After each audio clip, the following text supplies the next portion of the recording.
Hi, and this is one of the first lessons with improvising lead guitar, and it's a really easy one. It's based around blues in E minor. The reason for using that is that there's lots of open strings, so it makes life easier when you're playing. It makes it much easier to play than if you're doing it in a different key where you've got to fret every note. So I'll have a look through the patterns. There's an accompanying sheet you can download and have a look at, which is just blues techniques in E.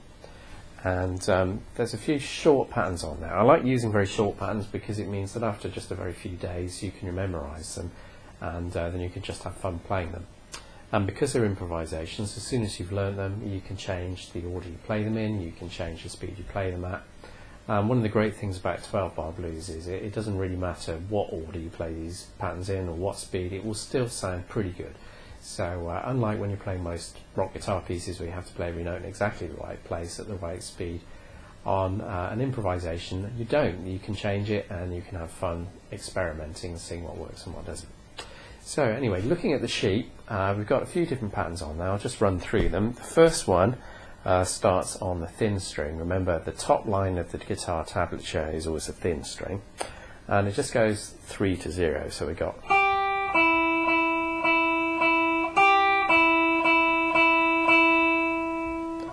so very easy. You might want to change the number of zeros afterwards, for example, or the number of 3, so you could improvise and change it to something like this.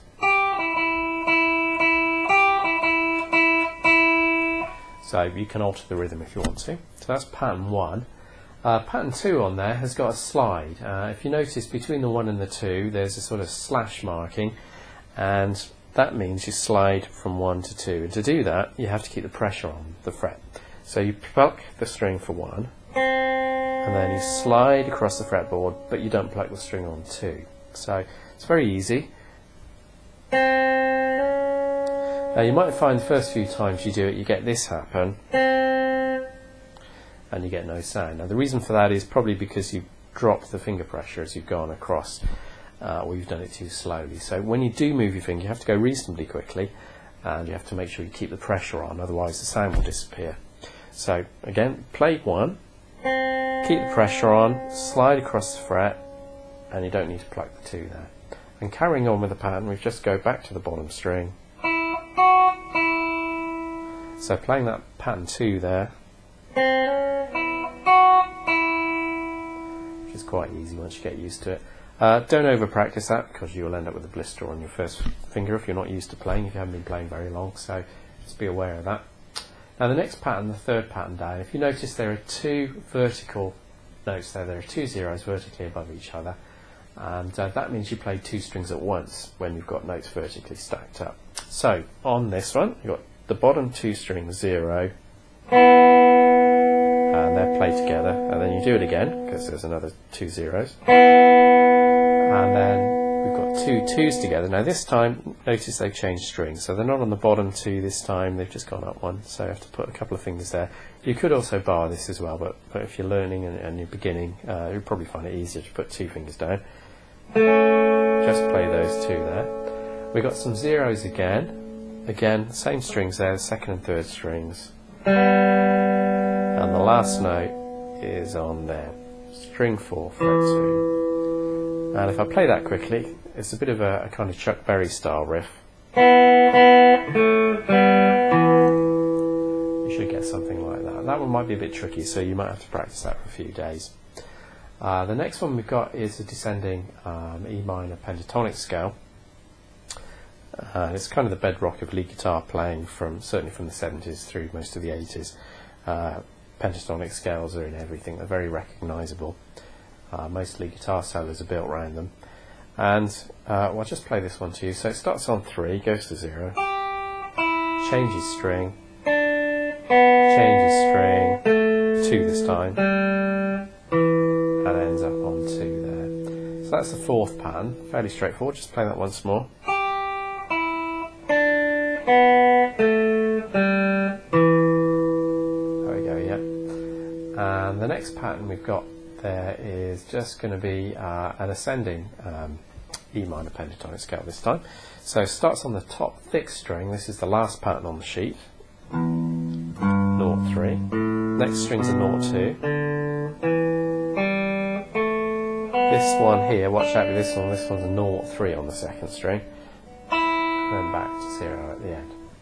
Now on their own they don't sound too impressive, but if you put a backing track on, have a look on YouTube, there are loads of different blues backing tracks. You need to put in blues backing track in E. If you put another key in, it'll sound terrible. So it has to be a blues backing track in E. And as I said, if you look on YouTube, there are lots and lots of different ones.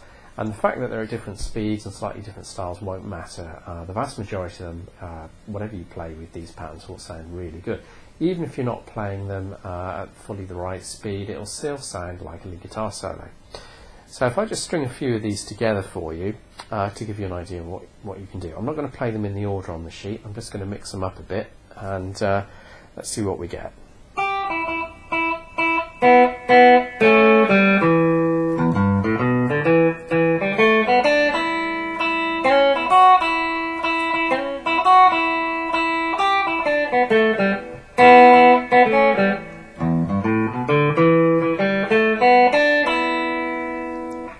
Now if you notice there, I repeated some notes from the pattern, so that's a good idea. You can experiment with playing some of the notes more than once. You can change the order of the patterns, as I said. You can change the rhythm. Some of these patterns you can probably even get away with playing backwards, actually. So have fun with your backing tracks, and try altering it as much as you can, and see if you can find any new patterns based on that which you like. Now there's some very famous guitar riffs based around particularly that E minor pentatonic scale, the bottom one there. So as you're messing around with it, you'll probably come up with things you think, that sounds like so-and-so, because of course there's only 5 notes in the pentatonic scale, so sooner or later you're going to find something that sounds similar or the same as something somebody's already used in a song. And of course that's one of the problems with songwriting these days. Most of the best riffs are already taken when it comes to pentatonic scales. So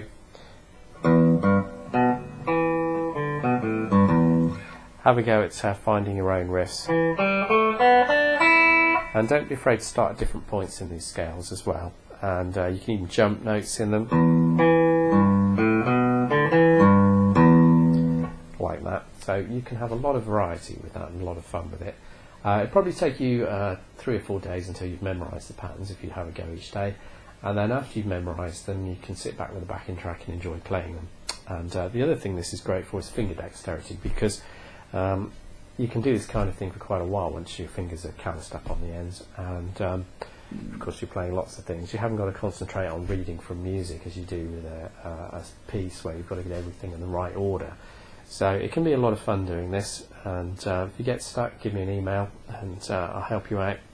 Hopefully that makes sense. So remember, the technical thing we introduced here was the slide, so you keep the pressure on, move to the next fret, and you don't pluck the second note that comes afterwards, just the first one. So that introduces slides for you, and some pentatonic scales. So that's the end of lesson 1. Have a go practicing that during the week, and hopefully I'll be able to listen to you later via Skype. Thanks, bye.